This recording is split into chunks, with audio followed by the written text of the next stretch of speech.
Welcome, everybody. It's Monday again.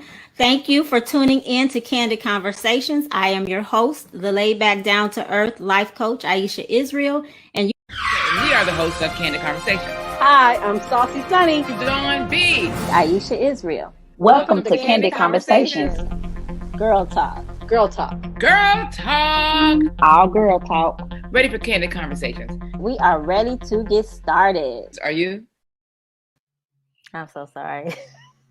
Happy Monday, everybody. Welcome to Candid Conversations. It is our last episode of season 3. So I hope you are ready. I'm excited. Today was kind of a wacky day. So let's just kind of see how this goes. My day did not go anything like I planned for it to go. And so you guys are hopefully going to just bear with me and support how this goes. But we are definitely ready to end the season. We have had a wonderful season. Season 3 has been just a whirlwind of things going on, so different than any of the other seasons that we've had. It was all girl talk the entire season.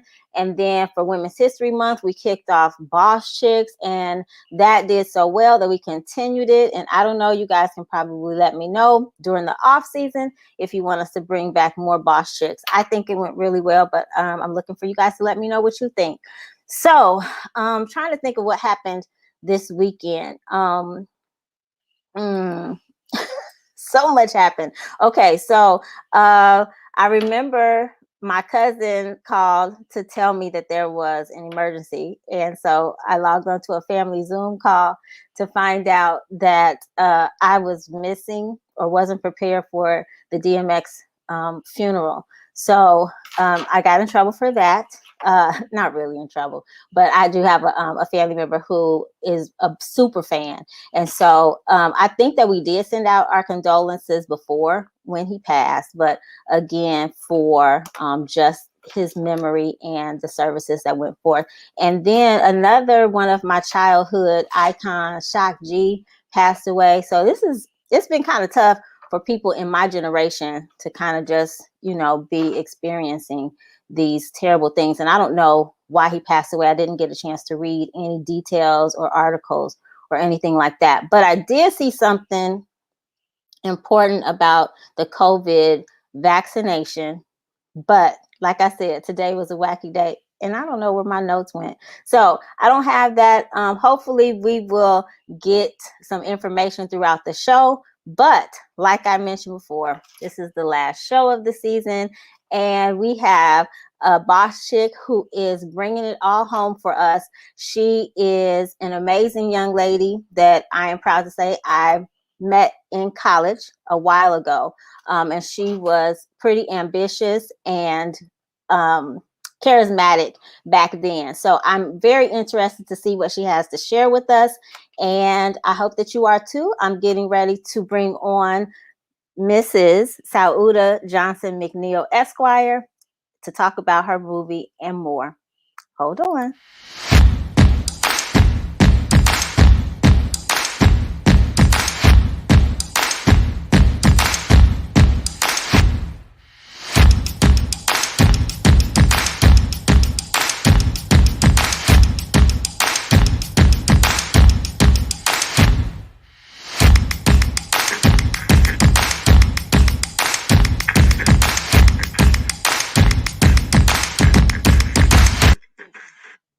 All right. How are you, Sauda? How are you? I'm good. Welcome to the show. So what's been going on? What'd you say? I said, thank you for having me. Absolutely. So as I was saying, I think, well, the last time I saw you, we were out of college, but it's been a while.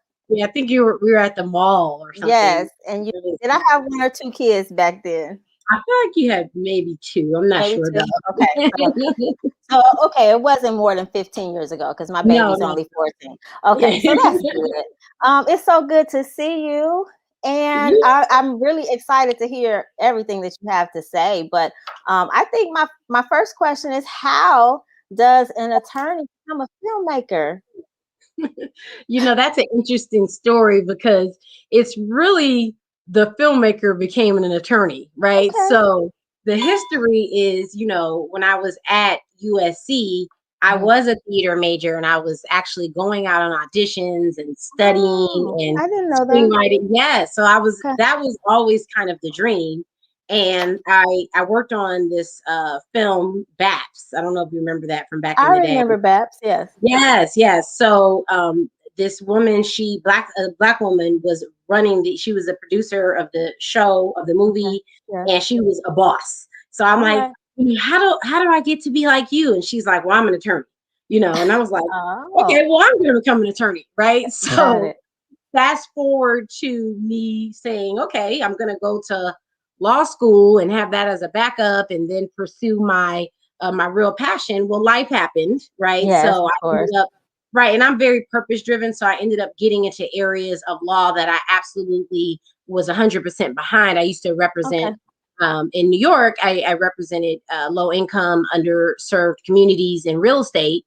And then out here, I've been practicing special education law, representing children with special needs, particularly black and browns. So it's like, okay, I've gotten a little bit off the path, and it's time to get back on, right? So when the quarantine was happening, and as I watch films anyway, but really every day in the quarantine, I'm like, where are we? I'm not seeing us. I'm not seeing us. And when I do see us, we are either, we're not the lead. It's not triumph stories. It's focusing on our pains. And I've said, you know what? It's time for me to get back to why I even moved to California, what I studied. And it's time for me to be a part of the change. When we talk about anti-racist society and to stop what's going on, I need to be a part of that. And so this is the way I'm deciding to do that. Absolutely. And so do you find, because I think when you were with the special needs, that's when you caught my attention, because we probably were connected on LinkedIn because of my early childhood education. So I did catch a lot of that. So now with you getting back into film, are you finding, like you mentioned, the Boss Chick that you were introduced to during BAPS, are you finding that your law degree is helping you with that, or is it irrelevant? Oh, it's quite helpful.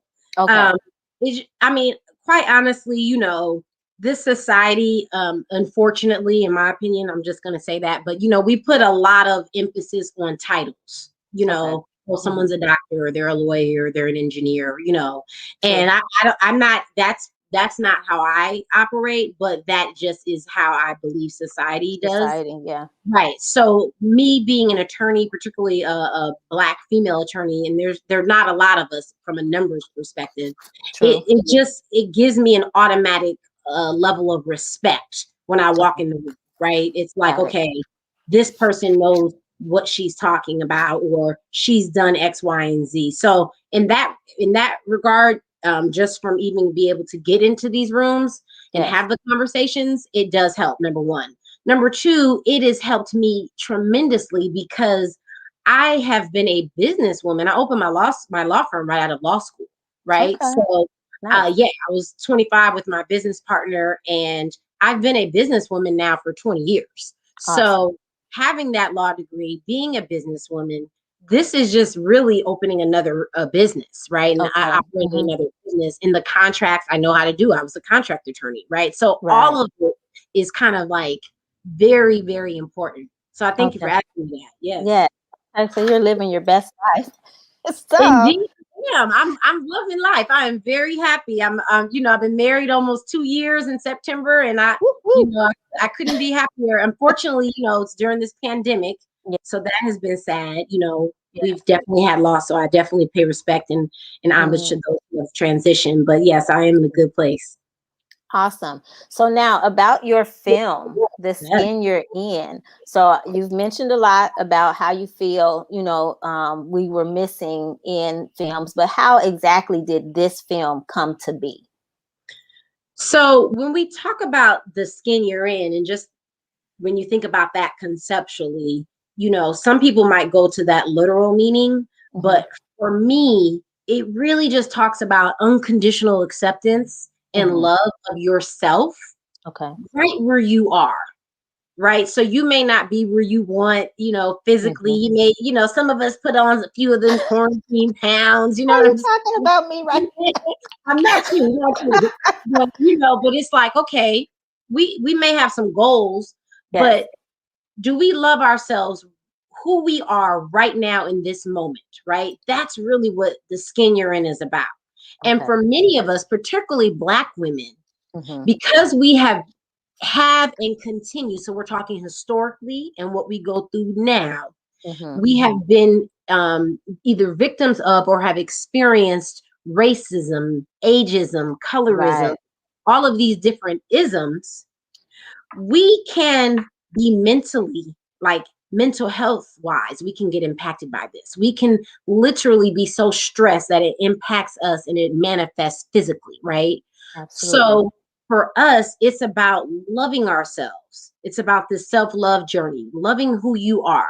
So for me, I've been on a self-love journey basically since I was a child, thanks to, my mother. She's known in the community as Mama Sue.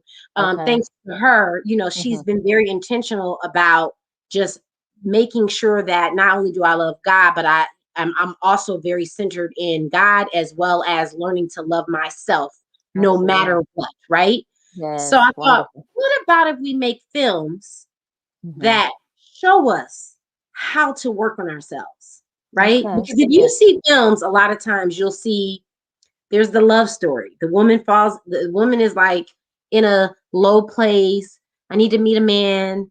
And then she meets the man, and then she's better. Life is great. Right. Right.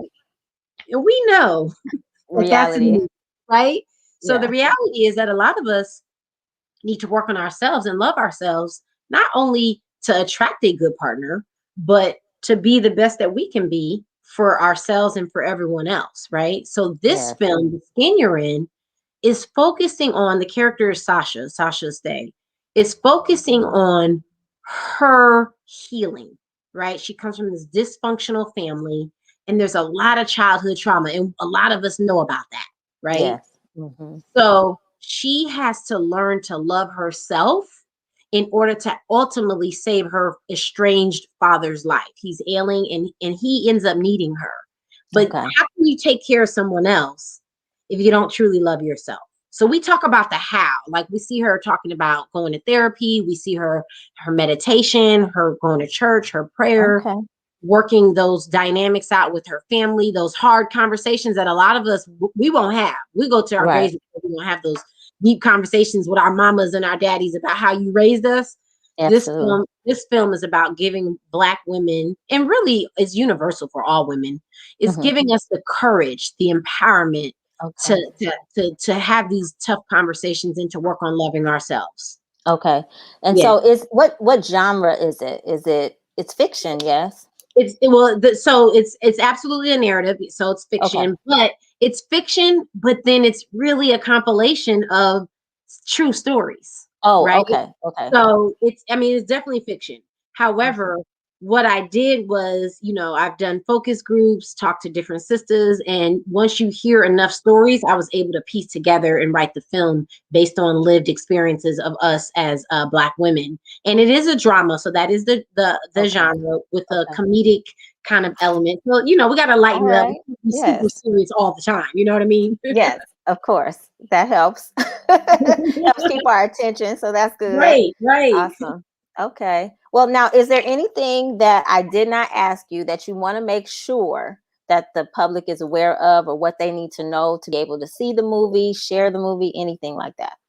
Absolutely. Well, ultimately, I really want everyone to understand that what we're doing on the Ron Ash team is we're building a movement, not a moment, right? Okay. We thought it was important to really start being a resource for Hmm. other Black women in terms of either starting, so embarking on their self-love journey, or Yes. continuing on that, because it's a journey, right? Yes. There's Absolutely. not a destination when it comes to loving Right. ourselves. So Yes. what we've done is we've created all these different self-love activations. We had a series, an intimate conversation self-love series. We have Oh. Noir talks coming up. It'll be kind of like TED style, but it's really going to be for Black women sharing Okay. their self-love journey. You know, we have a fundraiser coming up on May 2nd where we're honoring phenomenal Black women. And we have this crowdfunding campaign, which is huge. And they can actually go to my website, ronashllc.com. Okay. And from there, that will take them to the Seed and Spark platform where we're 68% of the way there. Awesome. And we just need the community to understand that what we're doing is we're creating this anti-racist movement along with this self-love movement. So it's really one, because it's like, if you want to be a part of the change, I believe one of the main ways to do that is through mainstream media, because it's such an influential part of society. True. If we can change the narrative and the perspective about how we as Black women are seen, then I think that will help to kind of start shifting in terms of how this society treats us, to see that we are just like everyone else. We're human beings. We live human experiences just like everyone else. Absolutely. You know what I mean? So that would be the best ways to support us, is through ronashllc.com. And then please support our crowdfunding campaign to help us make this movie. Yes, support your girl. Yes, absolutely. And I'm so proud of you, and I commend you for getting this started. I think that we have to start somewhere, and like you said, it's a movement. So I'm assuming and seeing the vision that it's going to take momentum, and it's going to be a major change. It has to be, because a lot of us are just tired of how we're treated. I see you. So our time is up for our interview, but as I always do, I'm going to invite you to stay or come back to do girl talk later in the show. So I'm getting ready to transition to Shy T with Imani, and if you hold on, then we'll have some girl talk, relationship talk later after she's done. Okay, wonderful. Yes, thank you. Okay, good. All right, everybody, get ready for your girl Imani with Shy T. Trapping.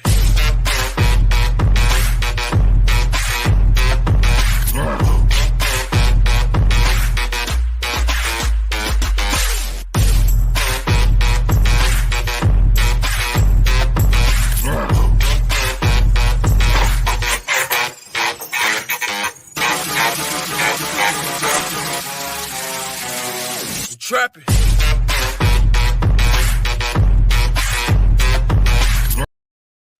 Hey, Imani, how are you? I'm good. I just went on my intro. Good. So, how was your weekend? My weekend was good. I cooked a lot this weekend. Did you? Yes, I cooked a lot. I made steaks, roasted potatoes, asparagus. Was that nervous energy? Are you done with finals? Did you say you were done or no? So I'm done, but I have one more test to be uploaded so I could do it for math, and then that's it. So I'm technically done. Yes. I'm not going to upload the math test until the end of the week. Thank you. You're welcome. All right, so let's get into it. What tea do you have for us today? Okay, first we're going to talk about Kanye. Everybody know Kanye, not as Kim K wife, but we know him from him being Chicago rapper, from Chicago and stuff like that. He from the hood. He one of us. So everybody know that Kanye sells shoes now. He has a shoe called the Yeezys. Yes. In my opinion, they look like space-looking shoes, alien-looking shoes. They look crazy. They look so crazy. But they sell for a lot of money because they Kanye shoes. So usually the shoes be selling for like $700 to around $1,000, $2,000. Well, Kanye, he made a Nike Air Yeezy prototype, and it sold for almost $2 million. For one pair, like just two shoes? One pair, yes. Who bought those shoes? I don't know, but specifically it was $1.8 million. Okay. Which is still kind of crazy to me, like it's you gotta be somebody who $1 million is like $1 to them. Gotta be. Right. So we're probably not gonna know their name. No. I don't even want to know their name because it's gonna hurt my feelings, I look at a pair of Nikes, and if they or Jordans, if they over like $250, I'm not buying them. So yeah, I'm not even there. Well, not with gym shoes. Other shoes I might pay. Well, I'm stepping my gym shoe game up. I just bought the Raging Bulls last weekend. So, And I don't know what that means. I know you don't know. All right. Okay. So what's up next?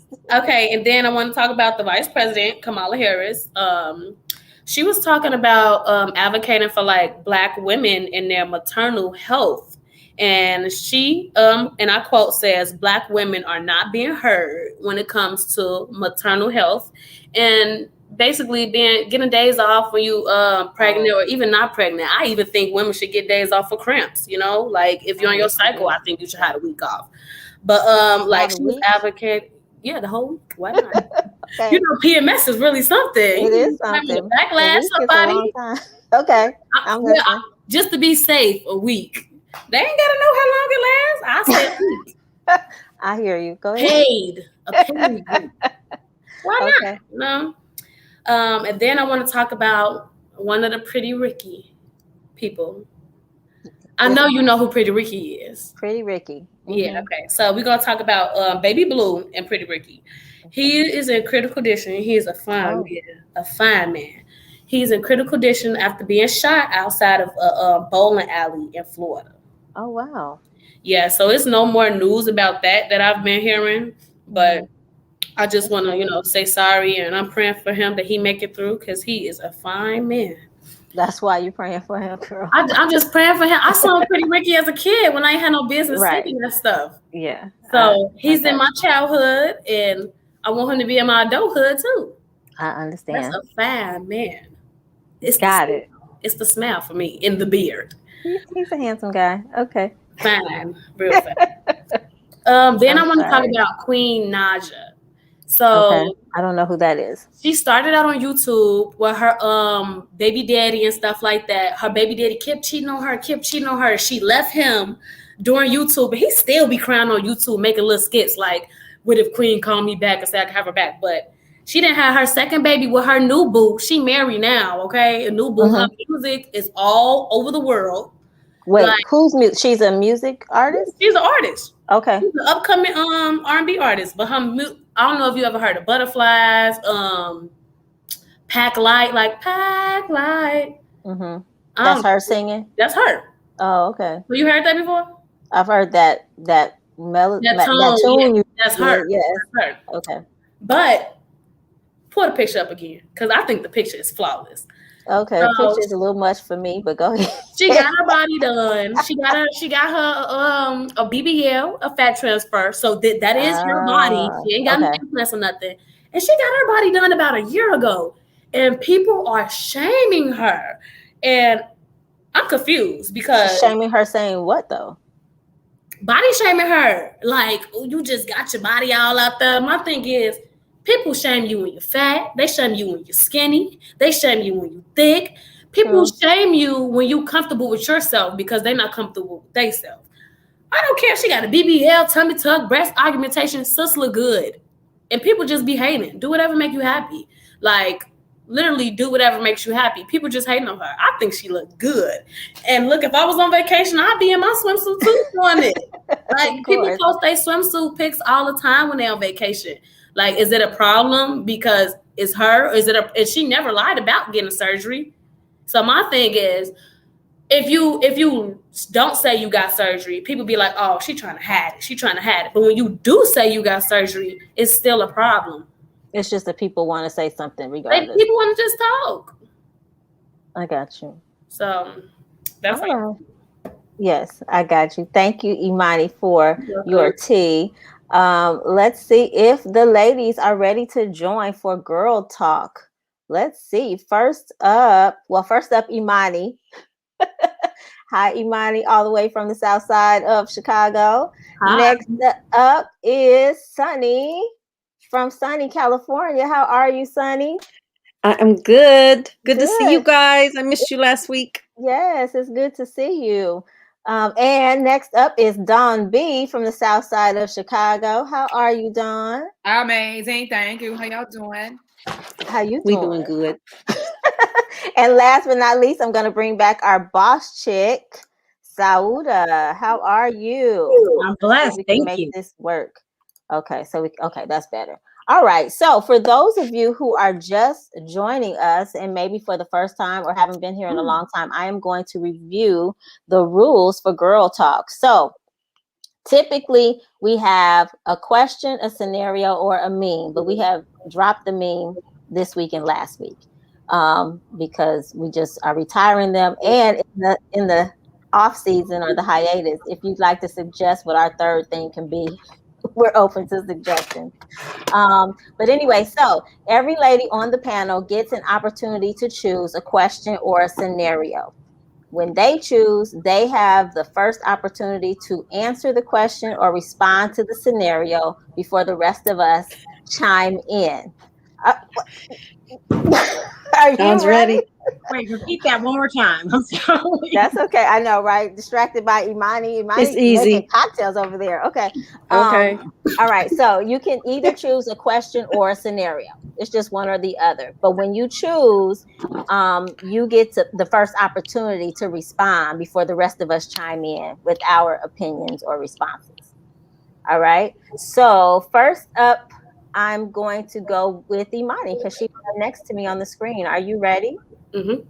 All right. What would you like to choose? I want a question. You want a question? Yeah. Okay. All right. It says, is having petty arguments a normal or essential part of a relationship? Any advice on how to handle it? Okay. So I'm assuming she's having petty arguments in her relationship. Well, I don't think I'm the right person for this question because I'm a petty person. Oh, thank you. Okay. I'm so petty and I can't even help it. Like, I don't even try to be petty. I'm just like, so you're saying for you it's an essential part of the relationship. It sure is. I'm petty like that. I told you. I even block my fiance sometimes. We live in the same house. I will block you. And I'm petty. I can't help it. It's in my blood.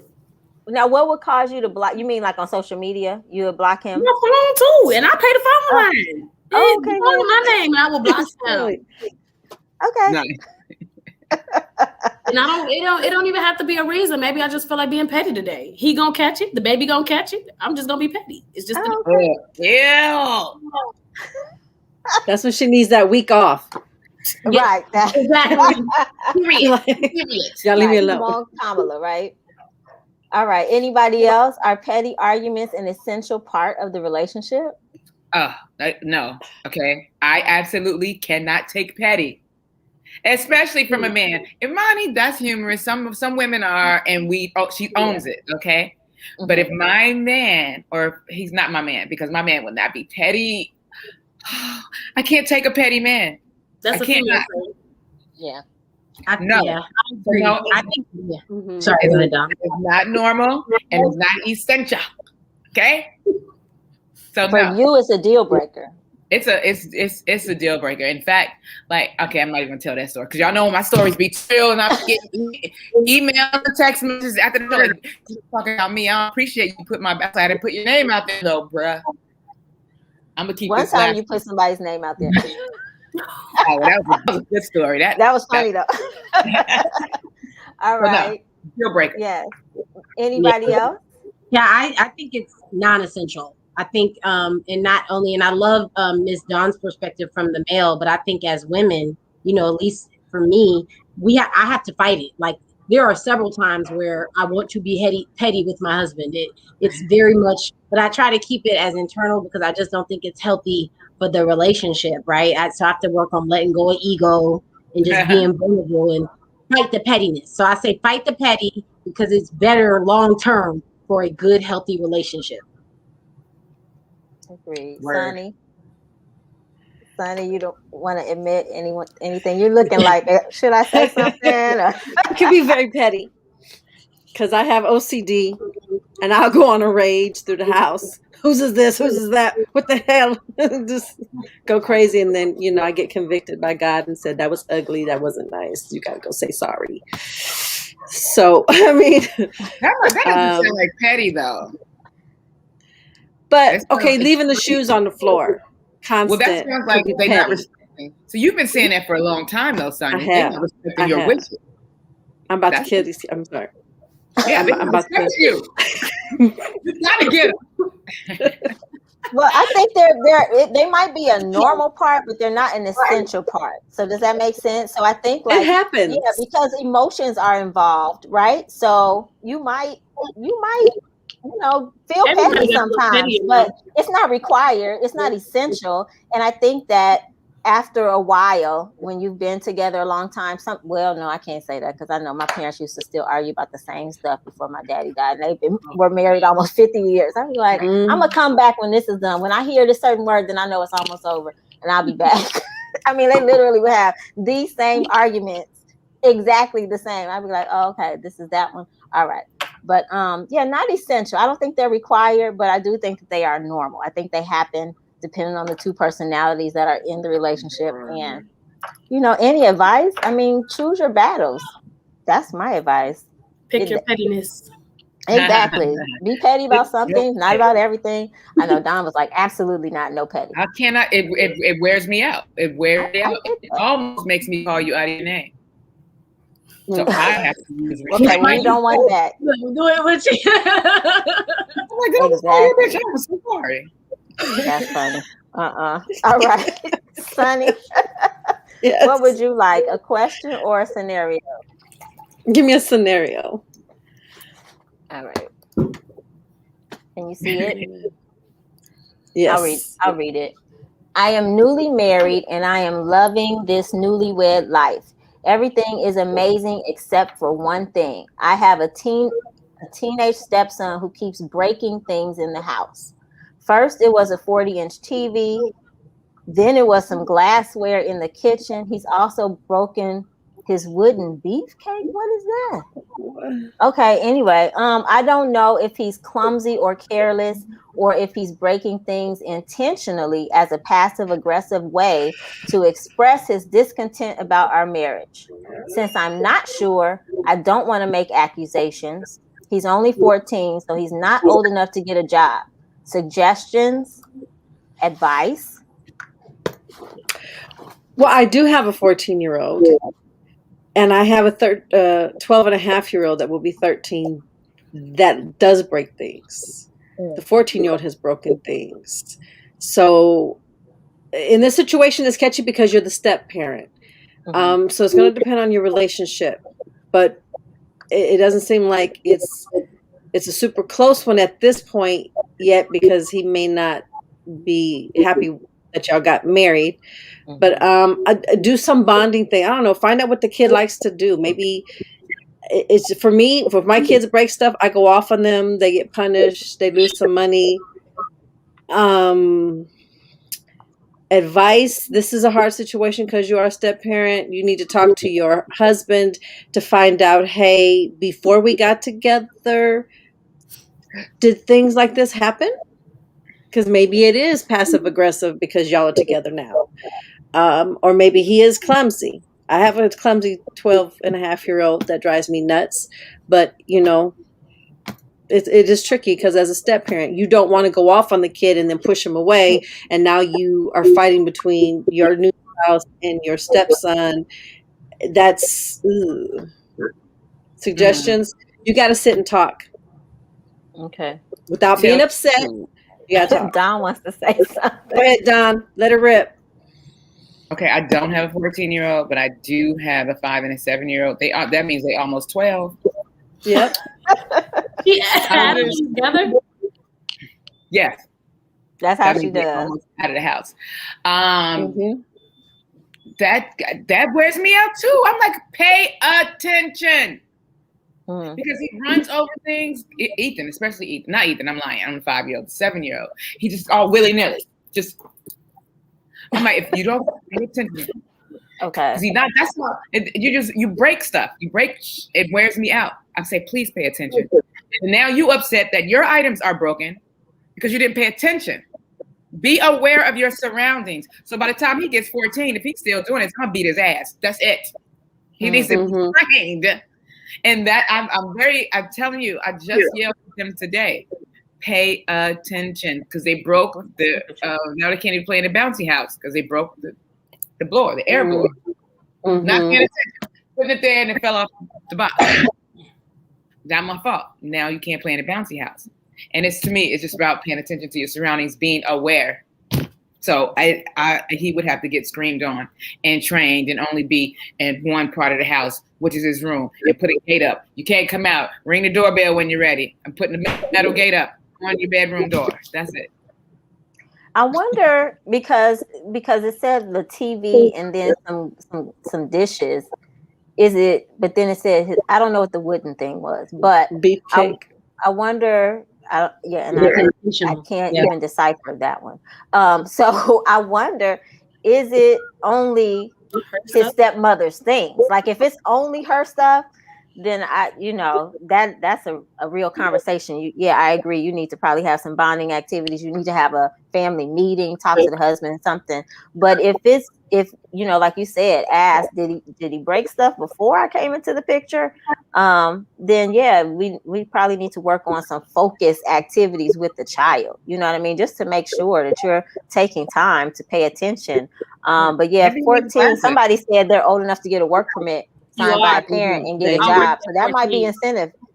Get that work permit and get a job so they can understand the value of $1. Once they're made to replace something, maybe they will, pay closer attention. Like, okay, that came out of my allowance, or that something.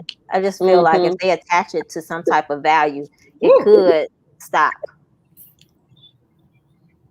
Somebody said, do we give kids time out? 14 is kind of beyond timeout. You need your ass at that point. I think 14 is just knockout. Oh, you said knockout. Elaborate. Good night. I think it just needs to be a clear understanding. Like, I'm not here to try to replace your mom. You know what I mean? To try to be your mom. I'm just trying to be here as a support system for you. Like, even though I'm your stepmom, I'm here for you.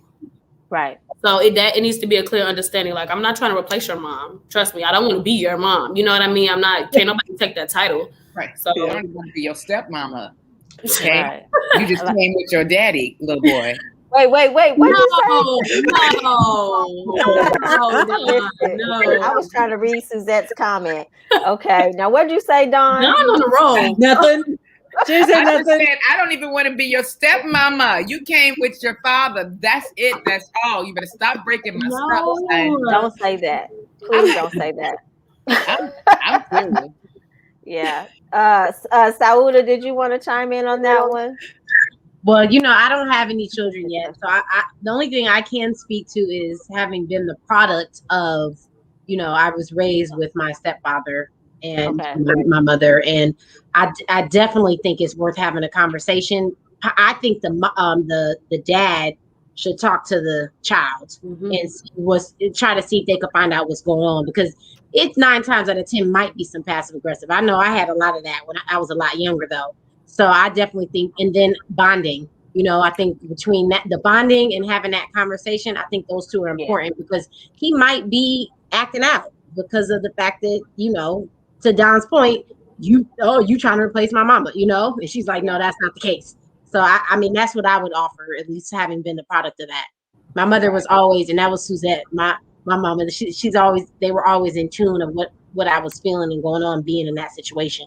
Oh, okay. Well, that's good. You guys had open communication. Yes. Okay. Yeah. Yes. I think that communication is essential. Okay. Cool. Dawn, it's your turn. Oh, yay! New scenario. Dawn says, I can't wait. You said a scenario? Sure. Yes. All right. It says, I fell in love and married my. What's wrong? I don't want to talk about love. Oh, F love. Okay, go ahead. It's a relationship show, though. I know. Okay, so it says, I fell in love and married my husband who works long hours and doesn't have much time to take off to travel.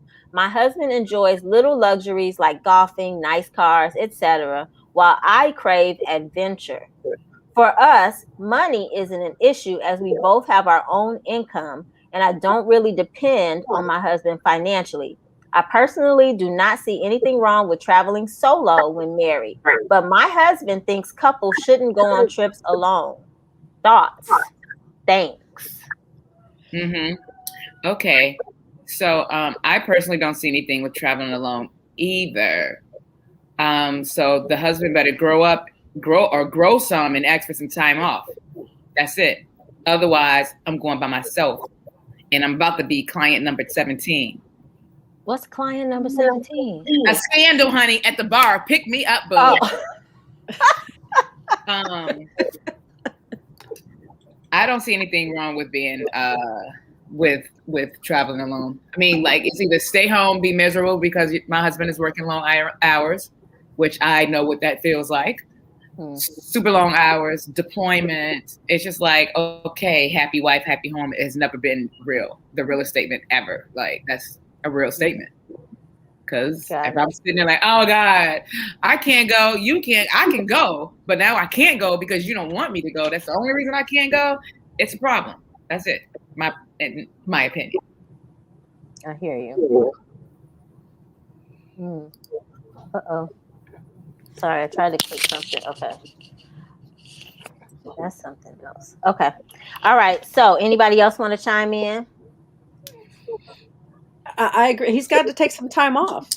She shouldn't have to suffer and be stuck at home because he don't want to go nowhere. Them long hours. I know it's real, but it's also room in there to not have such long hours or figure out. I mean, we've been doing this pandemic Zoom work for a year now. Apparently it works. And before the pandemic, people were, oh, I can't work from home. I can't do what I do. Or I can't do. Okay, we found a way, didn't we? It's been over a year now. Yeah. Figure it out. Being married does not mean that you lose your independence. So I came to I'm definitely learning to compromise, but I came to the table independent. And so first of all, was the person already a workaholic? You knew that. So there has to be some acknowledgement on that. So you need to talk about that. So if I come to the situation knowing that my husband works a lot, that means that he's going to have to understand that I'm going to be doing other things while you're working a lot. The expectation for me to always just be sitting there, if that's not how I came to the table, that's not how it's going to be in this relationship. So make sure you look. That's that self-love, y'all. That's that self-love as women. Come on. It seems to me that, like you're saying, if he was a workaholic before they got married, it seems like that should have been a conversation before. Like, okay, are you going to continue to work all these hours? Because I'm not going to be able to sit home while you're just working. Like you guys know I can't do that. Now I didn't have a major issue during the pandemic, like staying in the house, but I was working in the house. So that I have to be doing something. And I'll say I'm blessed that my husband and I had a conversation, or probably several conversations before we got married, that we both love to travel. So even though he is a workaholic, he also loves to have fun and he loves to travel. So he makes time for that. And we had said, like, we're going to go every year. We're going to try to go on like a couples trip, a family trip, and he gets a guy's trip. I get a girl's trip. Like, traveling is that's in our marriage. It's intertwined all up in the fabric of it. So that's good. So he has to stop working. And sometimes I think a couple of trips we went on, he was working. So we did have to have a conversation about that. But other than that, I think that's a conversation you need to have before you even decide to get married. If you see those trends, and if you want to call it a red flag. You want me to mute everybody and see? I don't hear it. I only mute it. Okay. I don't hear it anymore. All right. Did anybody else want to comment on that scenario? What'd you say, Imani? I want to comment because I'm not married, but I will be soon. And before, thank you. When me and my fiance got together, he had a regular job and then he got a CDL. And that was a big adjustment for me because when he first got his CDL, training was 6 weeks. He was gone. He drives over the road from state to state. And now he's going like 2 weeks at a time and then come home. But I knew it was going to be like that. You know what I mean? And he makes sure he takes time off for family vacations or for us to do stuff together. He would be home for a week just to cater to me. Like it's balance in it. You know, like he still makes sure he at work to pay the bills, but he don't work too much that he neglected his family. So I feel like even if the person is a workaholic, if it's worth fighting for, then they will take off. So that's a good point. That's a good point. You make time for the things that are important to you. Yep. So true. So very true. So, did we answer the question? Is it okay to travel alone? I think it's okay to travel alone. I don't particularly want to travel alone. Yeah, I'm scary. I'm not traveling, going nowhere with myself. I mean, I'm not scary, but that seems boring to me. I want to take somebody with me. I'm scary. I watch a lot of You watch Hostile? yeah, you know, Discovery. I ain't going nowhere alone. Right. Okay. You're scary. Well, there have been bad things that have happened to people. So as a couple. Oh, right. As a couple, you're right. As a couple too. All right. Whose turn was that? That was Dawn. Oh, Dawn. Yes, because Dawn was not happy about the relationship thing. Okay, Sauda, it's on you. Would you like a scenario or a question? I'll take a question. All right. Should dating lead should dating lead to marriage? Why or why not? Dawn, stop it. Sauda, you get to answer uninterrupted. I really think it's a personal choice and where you are in your life. When I was in my 20s in college, I dated just to date, right? My Mama Sue was like, you know, get to know folks, you know, don't jump into any commitments. So at that age in my life, it was just about dating to date. So no, I don't think it's automatic that it should lead to marriage. However, when I started dating at this stage in my life, over 35, I was very clear that I was dating to get married. So I met my husband on Match.com, and it basically, the headline was like, looking for a husband. No, it didn't quite say that, but it was really clear that I was in the phase of getting married. So I was clear that I was dating for marriage. So it really just depends on where you are in your life, and if that's even a value for you. Some people don't even want to get married, you know what I mean? So you should have a life, enjoy, go out, meet people, date, if that's what you want to do. But if you want to get married, be clear about that as well, and be intentional with the person and tell them, like, this is where I am in my life and I'm dating to get to know you for marriage. And if that's not where you are, do not waste your time on dating somebody who does not want to get married and you do, because trust me, it's a waste of time. But anyway, that's my 08 cents on it. And hey, Pat, I see you out there. Oh, I didn't even think. Okay. So for you, you're saying there, depending on where you are in your life, where you are, you know, in your level of maturity or age. Don't blame Mama Sue. You said don't blame her. That's funny. Yeah. Oh, it definitely makes sense. And I think it depends on your personality too. It probably depends on your upbringing as well. I don't think that I ever was the type of person to date just to date. Like I like myself. I like doing what I like to do. So I want to do what I want to do. So when I date, when I'm giving you my time, then that means, you know, if the marriage is somewhere in the future. Doesn't mean tomorrow. Doesn't mean, yeah, I don't, why am I dating you? I feel like I'm wasting my time. I can go have fun. No, I don't need nobody to pay for my meal. I can go out by myself. I can go out with my girl. For that thing that ends in EX. I wasn't that type of person. I wasn't doing that. You know what I mean? Like I'm just about to give myself to somebody else. So that just wasn't my thing. I want to do what I want to do. And you know, if I'm ready to give you my time, then we're on the path to relationship. I'm not about to just chill with somebody. That's my time, and I like doing what I want to do. Pardon me, at this age now, and have been a divorced woman now, I'm now going to date to eat. I'm just playing. She said to eat. I'm dating to go on trips now. I'm dating for scandal. I'm not going to even let another regular N-word leave me, honey. You leave me, it's going to be a scandal, honey. So I'm dating for scandal. You said you dating a scandal. I'm dating for recognition. I'm dating for a deal. I'm dating for money. I ain't even dating for no date. Marriage? No more. You don't think you'll ever get married again? Nah. I don't think I have enough in me to give up that energy again. And it because it wiped out 10 years of my life that. And you gave it your all when you were in it. Wait, what happened? I said you can't get them 10 years back, huh? It was my prime years, sis. I mean, I damn near forfeited my career. I'm just getting back. I got back and the pandemic hit, so now I'm behind 11 years.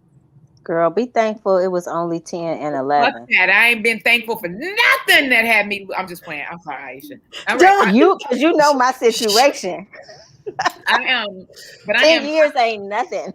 I'm not dating for. I'm dating just to feel good. Feel good. I love Dawn. Candid. Dawn, where's your drink? Oh, definitely Candid. But I think that, I mean, that's what she enjoys, right? So I think if that's what makes Dawn happy, that's what Dawn should do. I don't think that Dawn should try to be like me. You know what I mean? I think that that's what makes me happy. I'd rather be by myself than, you know. No, but you know, you got to kiss a lot of what is frogs? it? A lot of monkeys to get a zoo. What is it? You know. I heard you got to kiss a lot of frogs to get a prince. I don't know about monkeys and a zoo. That's new to me. Same thing. Okay. Funny. Okay. I like to go out with men, and I don't necessarily want them to be my husband, but I like to have fun. Let's chit chat and just chit chat. Now that I am single, and you know, I'm fresh off of divorce March 16th. In case y'all didn't know, okay, y'all do know. Yes. Okay. No, you know what, Dawn? I think you are right. I think between my two husbands, I did date just to date. And it just was short-lived. It was short-lived because I met my husband. But I was when my divorce paper was signed, oh, I was ready. I was like, woo, woo, woo. But then it didn't last long. So I forgot about that part. It was short-lived. All right. Oh, Dawn, you have a lot of fans. They say they with you. They got that. Hey, if it's up, then it's up, then it's up. I know that's right. Are those the same song? All right. So everybody got to say. What you say? I'm over here crying. What? Who taught you that? Oh my God! He said, "Who taught you, Dawn? Who taught you that? I am not your granny. I am not granny. I know, but who? Where? That is crazy. You ain't never say that. I'm hip. Okay, Don't let the gray and them braids fool y'all.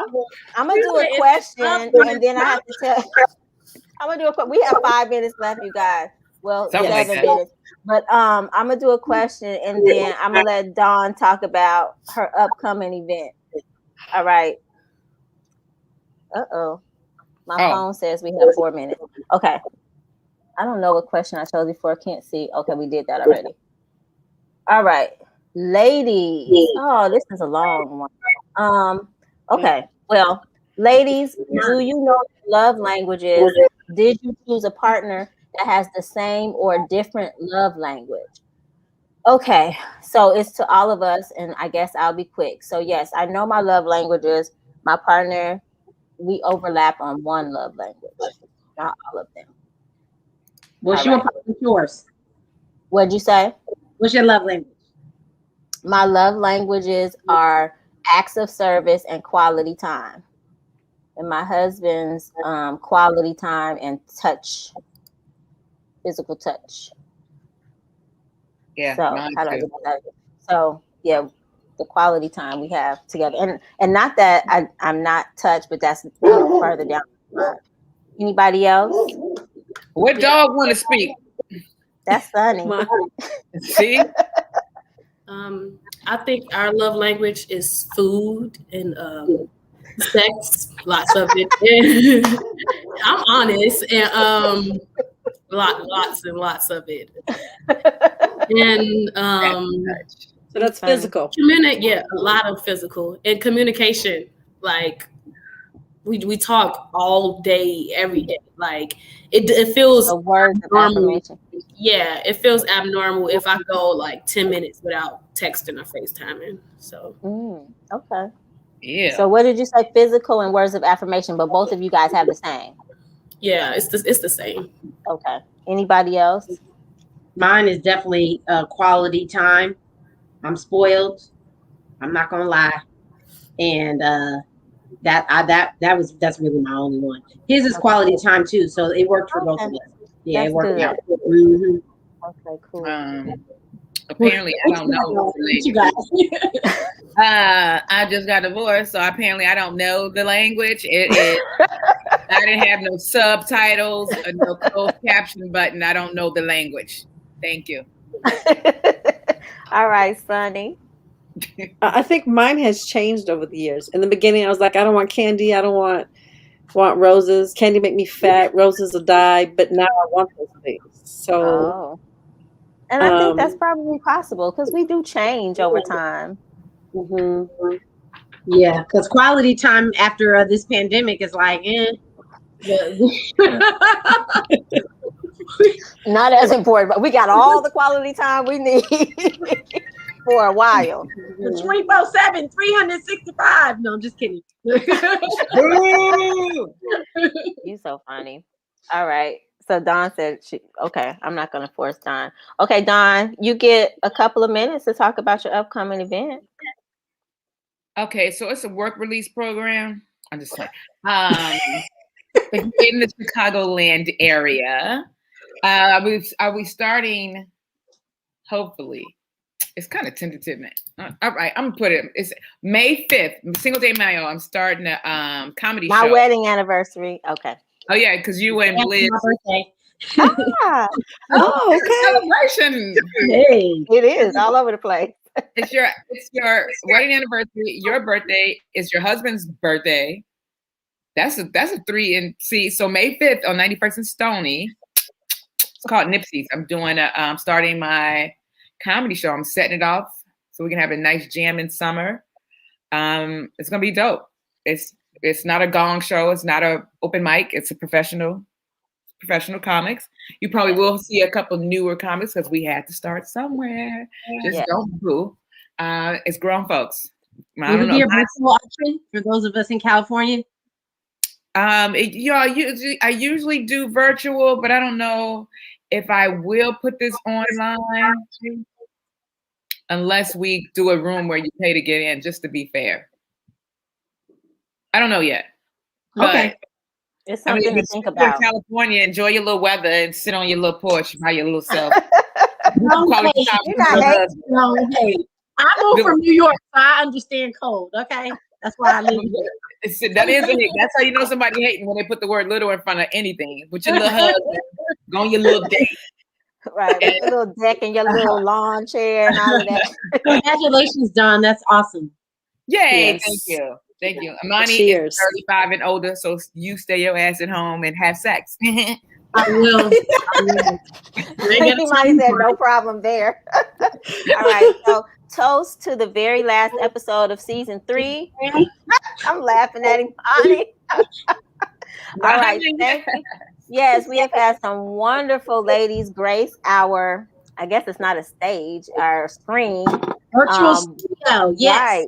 Boss chicks galore. Not that I didn't know that I knew so many boss chicks, but boy, they are just coming in, flooding us. So I am very proud with all of these wonderful, accomplished, amazing women that are just doing some great things. And I'm just happy that you guys took the time to come and be on Candid Conversations. We are all excited. Man, thank you. I really appreciate you guys. And keep doing what you're doing. I am here to support you and keep the movement going. That's right.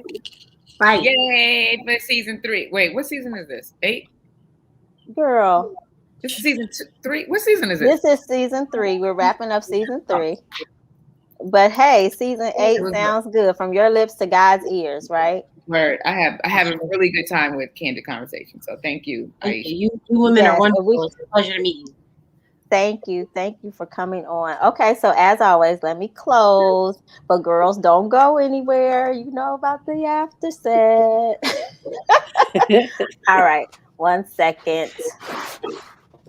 Thank you so much for tuning in to Candid Conversations with Aisha Israel and learning about our boss chick, Sauda Johnson-McNeal, and her movie, The Skin You're In. We are so excited just for all of the boss chicks that have come across our screen this season, and we're looking forward to highlighting more amazing women in season 4. So send in your questions, your scenarios, and your suggestions for what our third choice should be. And this is Aisha Israel, the laid back, down to earth life coach, reminding you to know and embrace true love because you are worth it. Have a wonderful evening and a blessed week.